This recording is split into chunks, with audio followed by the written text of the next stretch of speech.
Hey everyone, Mr. Sujano here, your source for gaming, tech, emulation, and open source news. Let's get started. Alright, to kick things off, I've got an update for you about Sony trying to purchase Kadokawa, which is the owner of From Software. From Software being the developers behind stuff like Bloodborne and Dark Souls and Elden Ring. Anyways, here it appears Sony may have encountered a bit of a snag. It's being reported that Kadokawa wants it to be an all-or-nothing deal. Not Sony buying pieces of Kadokawa, but Sony buying everything. And the problem here is that Kadokawa is huge. It's valued at $4.3 billion. Now, if you remember, a couple years back in 2022, Sony purchased Bungie for $3.6 billion. And this would add in another 4.3 to bring the total up to almost $8 billion. I don't know if Sony has that kind of cash flow sitting around, and a lot of people are wondering if they do. On top of that, it's being reported that there's other companies interested in Kadokawa, which could drive up the price of the company even further. So there's a huge rumor out there right now that Microsoft and Tencent are among some of the big companies also interested in Kadokawa, and if it turns out there's a bidding war, well, that could push the price astronomically high. And then I'm wondering who could actually afford them. I'm thinking Microsoft probably could, but at the same time here, who knows? So we'll have to wait and see on this one moving forward, but let me know your thoughts in the comments below on what you think might happen here. Do you think Sony's going to purchase Kadokawa? Do you think they're going to be able to pony up all of the money that Kadokawa is asking? Or do you think they're going to back away from the deal? And speaking about big deals, next up we're talking about Emudeck, which turns out it's having a pretty big Black Friday deal for a lifetime membership. Now, Emudeck is free. However, they do have a paid early access tier over on their Patreon that gives you quite a few perks. So aside from getting early access to new versions of Emudeck, they also have Cloud Sync, so you can sync your saves between devices, get early access to new features, direct one-to-one support by the Emudeck team, take a peek behind the scenes while development is being done, and help shape the future of Emudeck, exclusive Discord channels, unstable and stable Emudeck branches, and Emudecky, which is a Decky plugin, early access for new features. Now, I could be wrong here, but taking a look at their Patreon page, it does say Emudeck member for life, Black Friday sale, and the regular price of €89 on for 79 USD. And from my understanding here, this is the same as that early access tier for $350 a month. So it'd be about 2 years before this paid for itself. However, there does seem to be a bit of a catch. Some people are reporting that they purchased a lifetime key but weren't sent one.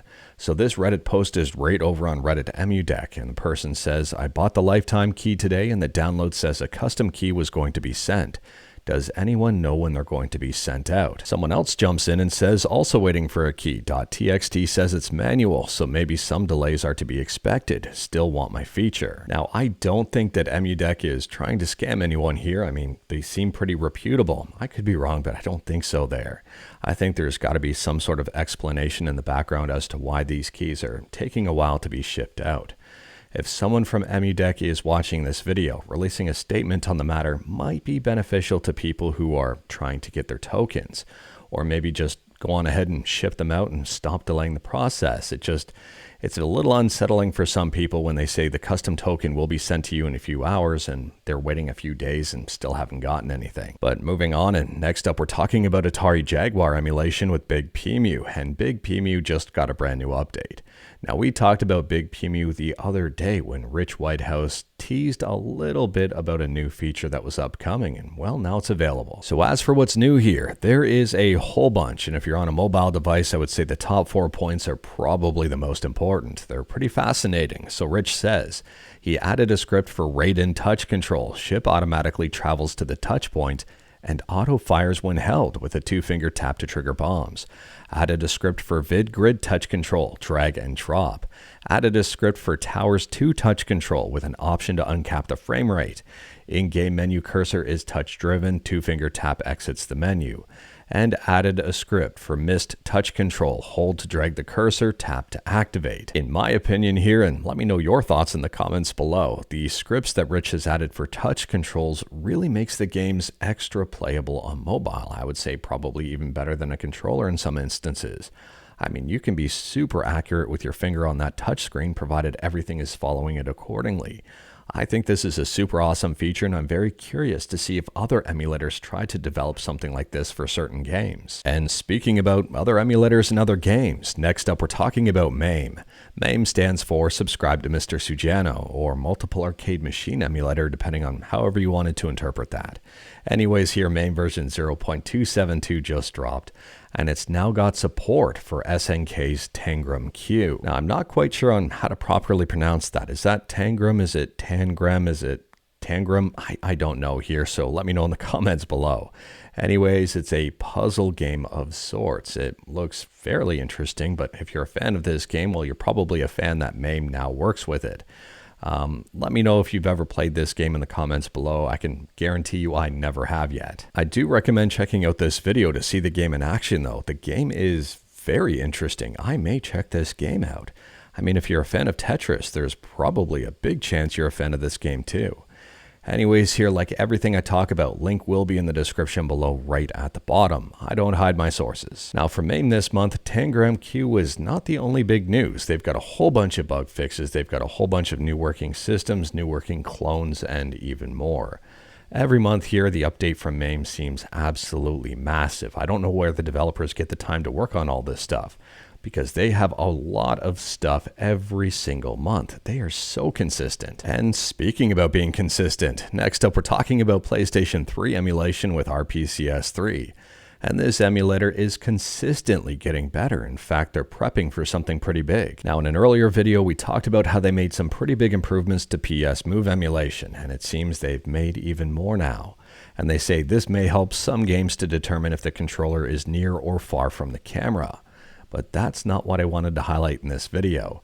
It seems here they're getting ready for save state slots. So to build on that, in a recently merged change, they say migrate save states home menu. In preparation for save state slots, move all the current code to a subpage of save states. And if I scroll down, they say the thought about future functionality to add coming soon is save state slot 1, 2, and 3. Then reload save state slot 1, 2, and 3. If you're wondering why just 3 slots, the idea behind this is because a lot of games, collection games, only have 3 games in them, so 1 slot per game. To me, it makes sense. Let me know your thoughts about this one in the comments below. And speaking about 3, next up here, we're talking about NVIDIA's upcoming GPU, the RTX 5090. And it appears that it may be available in just 3 weeks. Someone slipped up on a live stream. Now, the live stream where this was showcased was not in English, but Video Cards here has a bit of a translation to help with the matter, and well, it is just a rumor at this point, and you'll see why. So they say at one point during the stream, viewers in the YouTube chat began asking about the 5090. The Inno3D representative, seemingly unintentionally and without malice, read one of the questions and replied that the 5090 would be available in just 3 weeks. Then they say, realizing her mistake, she appeared nervous and tried to correct herself by saying officially the 5090 will only be announced at CES 2025 in January. So we'll have to wait and see on this one moving forward. I mean, 3 weeks really isn't too long from now, and CES 2025 is in January, so it's not going to be too long before we know more about the 5090. And I'm assuming it's going to be ultra expensive. I'm assuming scalpers are going to jump all over it, and I'm assuming it's going to be difficult to get. But I could be wrong about that, and I don't think I'm going to be, though. We'll have to wait and see. And speaking about waiting and seeing, next up we're talking about Indiana Jones and the Great Circle. And if you're wondering when reviews are going to be coming out for this game, well, we're not going to have to wait too long. The embargo is reportedly lifting on December 5th. Indiana Jones and the Great Circle launches on December 9th, so there's a 4-day window here after the reviews come out before the game releases. I'm assuming the reviews for this game are going to be pretty positive, but I could be wrong about that.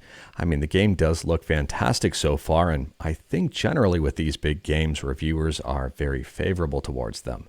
Again, I could be wrong, but I don't think I'm going to be here. To be honest with you, with these games nowadays, I'm more concerned about not necessarily the story and the gameplay, but how are they day one in terms of how they work? Do they crash a lot? Are servers down? Are there connection issues? Are there major bugs and glitches and major headaches to try to play the game?